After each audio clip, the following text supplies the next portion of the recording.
no es una luna helada, o mejor dicho, no es solo una luna helada.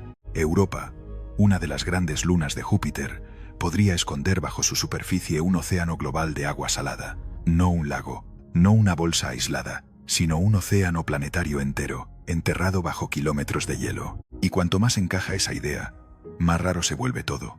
Porque si ahí abajo hay de verdad un mar enorme, entonces Europa no es una bola congelada.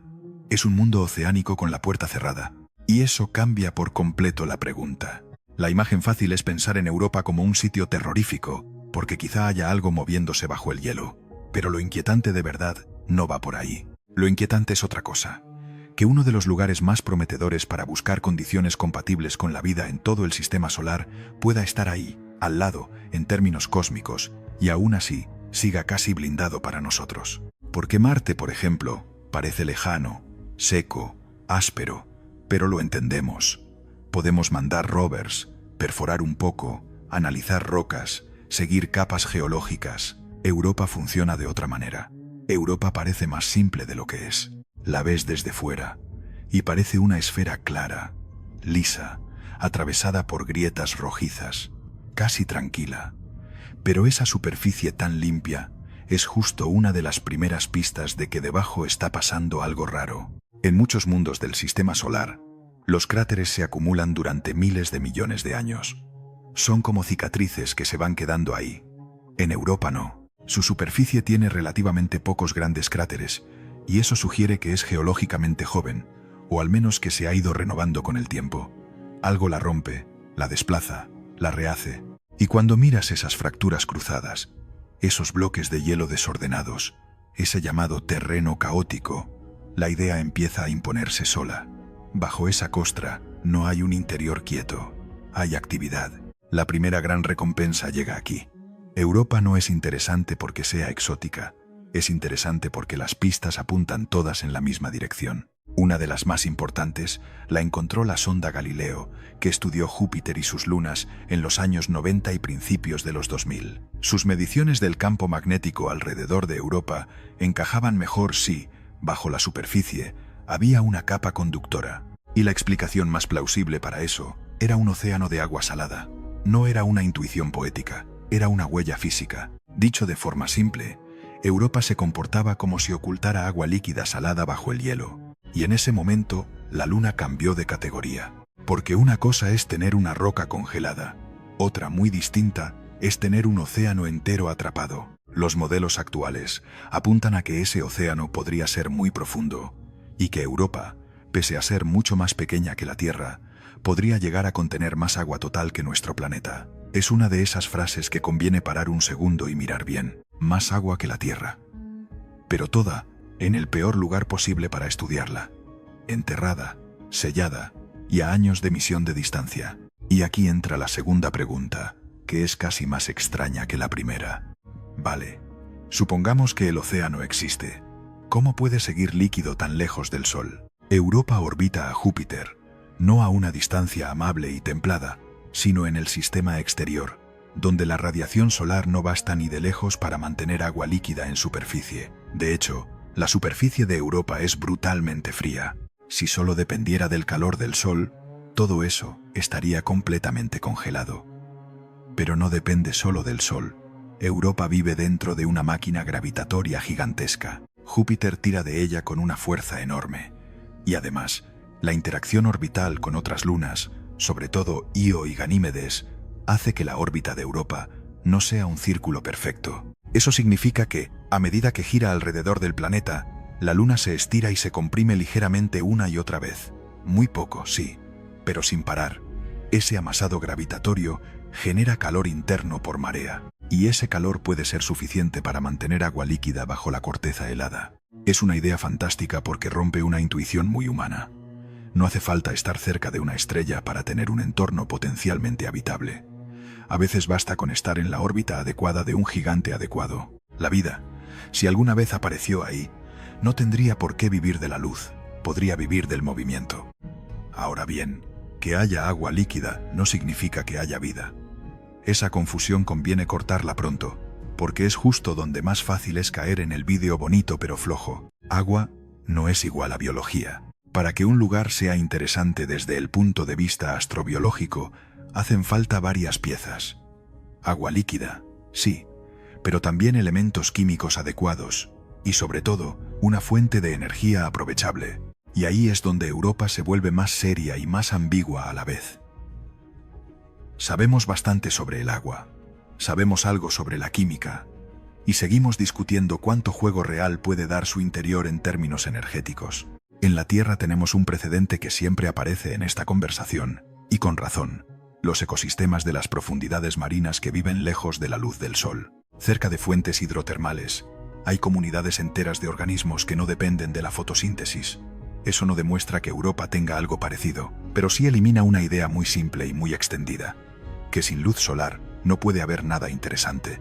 La biología terrestre ya nos enseñó que la vida puede ser mucho más imaginativa que nuestras intuiciones. Aún así, hay que ser limpios con el lenguaje. No sabemos si el fondo del océano de Europa tiene volcanismo activo comparable al de ciertos entornos terrestres. No sabemos cómo de intensa es su química interna. No sabemos si existe una circulación capaz de sostener gradientes energéticos durante mucho tiempo. Los modelos actuales exploran varias posibilidades, desde procesos hidrotermales hasta reacciones entre agua y roca que podrían generar compuestos útiles. Pero ahí seguimos en una frontera entre inferencia y prudencia, y justo cuando parece que el problema principal es la falta de datos, aparece el verdadero candado de Europa: el hielo. Durante años se discutió cuánto podía medir esa corteza helada, y una de las piezas recientes más relevantes la aportó Juno, la misión que sigue estudiando Júpiter. Sus observaciones apoyaron un modelo de hielo grueso, con un espesor medio en la zona analizada cercano a los 29 kilómetros. No estamos hablando de una costra que una sonda pueda atravesar con cierta facilidad. Estamos hablando de una barrera monumental, un techo de hielo con grosor de cordillera. Traducido a algo más intuitivo, imagina querer estudiar el fondo del Atlántico, pero con una tapa de hielo de decenas de kilómetros por encima. Eso cambia todo, porque en ese punto ya no basta con decir Europa tiene agua. Lo importante pasa a ser: Europa tiene agua, pero la tiene encerrada. Y no solo encerrada, también irradiada por fuera. Europa se mueve dentro de la magnetosfera de Júpiter, una de las regiones más agresivas del sistema solar para cualquier nave, instrumento o material expuesto en superficie. La radiación allí puede alterar compuestos químicos y complicar muchísimo la preservación de señales orgánicas en las capas más externas del hielo. Así que, incluso si el interior es prometedor, la superficie es un lugar durísimo para leer la historia completa sin ruido. Y aquí está quizá la rareza más potente de Europa. No es solo un mundo interesante, es un mundo interesante que se protege. Pocas imágenes resumen mejor esta luna que esa. No una luna blanca, sino una caja fuerte oceánica. Llegados a este punto, la historia podría quedarse ahí. Un lugar fascinante pero inaccesible. Un océano posible, pero prácticamente intocable. Y sin embargo, hay una grieta en esa lógica. Una pequeña posibilidad que cambia por completo el tono del problema: las plumas. Desde hace años, varias observaciones han sugerido que Europa podría expulsar al espacio columnas de vapor de agua o material procedente del subsuelo, al menos en ciertas regiones y en ciertos momentos. Hubble encontró indicios compatibles con ese tipo de emisiones, y análisis posteriores de datos de Galileo reforzaron la idea de que la sonda quizá atravesó una de esas plumas décadas antes de que se reinterpretaran bien los datos. No es una historia totalmente cerrada en todos sus detalles, pero sí una de las más importantes de esta luna. Porque si esas plumas existen, aunque no sean constantes, Europa deja de ser una caja sellada del todo. De pronto aparece una válvula, y una válvula basta para cambiar una misión científica, porque ya no haría falta perforar decenas de kilómetros de hielo para acercarse al océano. Bastaría, en el mejor de los casos, con atravesar una de esas columnas y analizar su composición. Sería como probar el contenido de un depósito no abriéndolo, sino estudiando lo que se escapa por una fuga. Ese es el gran giro a mitad de historia. Europa pasa de mundo prometedor pero blindado a mundo blindado. Sí, pero quizá con respiraderos. Y ahí entra Europa Clipper. La misión fue lanzada por NASA el 14 de octubre de 2024, y si todo va según lo previsto, llegará al sistema de Júpiter en abril de 2030. Su plan incluye decenas de sobrevuelos de Europa 49, según el perfil oficial de la misión, para estudiar su superficie, su composición, la estructura del hielo, el entorno de radiación y la posible actividad de plumas. No va a aterrizar, no va a perforar, y no va, al menos en el sentido simple de la frase, a buscar alienígenas. Va a hacer algo más serio. Medir hasta qué punto este mundo reúne ingredientes y contextos que podamos considerar compatibles con la habitabilidad. Eso puede sonar menos espectacular. En realidad es mucho más importante, porque una misión así no necesita traer una bacteria en una caja para cambiar nuestra imagen del sistema solar. Le basta con estrechar el margen de duda. Si detecta compuestos relevantes en material expulsado, si afina la estructura del hielo, si mejora nuestra idea del intercambio entre superficie y océano, si ayuda a entender mejor la química disponible, entonces Europa dejará de ser una luna interesante para convertirse en una de las pruebas más serias sobre lo común o rara que puede ser la vida en mundos oceánicos. Y aquí es donde el vídeo deja atrás la imagen fácil del miedo, porque el verdadero miedo de Europa no tiene forma de monstruo, tiene forma de pregunta. Si Europa resulta ser un océano químicamente pobre, aislado y estéril, incluso teniendo agua líquida durante escalas de tiempo enormes, eso nos diría algo bastante incómodo, que la vida quizá necesita una combinación de condiciones mucho más estrecha de lo que a veces nos gusta pensar. Que no basta con un mar, que no basta con tiempo, que no basta con una chispa térmica aquí y allá.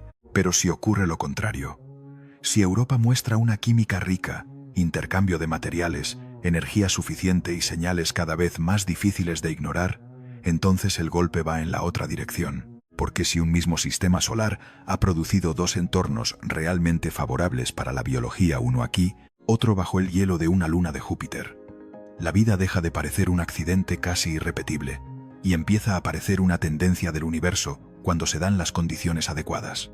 Y eso cambia muchísimo la escala mental del cosmos.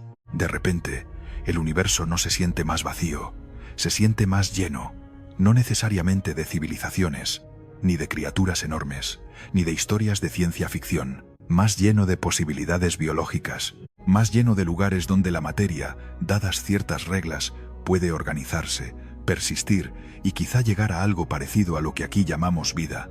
Esa es la promesa profunda de Europa. No que vaya a darnos una respuesta inmediata, sino que puede obligarnos a hacernos preguntas más precisas. Y hay otra capa todavía más extraña. Europa no está en otra galaxia. Ni siquiera está en otro sistema estelar. Está aquí, dentro de nuestro propio barrio cósmico. Eso es lo que vuelve esta luna tan difícil de encajar mentalmente. Nos hemos acostumbrado a imaginar que la gran frontera biológica del universo está a años luz, en exoplanetas lejanísimos. Y puede que sí, pero también puede que una de las puertas más serias esté mucho más cerca, orbitando un planeta que llevamos mirando con telescopios desde hace siglos.